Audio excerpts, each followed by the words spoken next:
How to update the Messenger app. In this quick guide, I'll be showing you how you can update the Messenger app. So let's get started.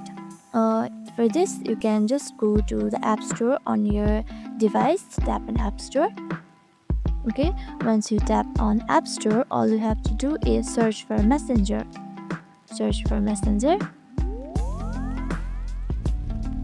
Now you can see Messenger right here, as my Messenger app has already been updated, but in your case, if it's not updated, it will be shown like this update right here.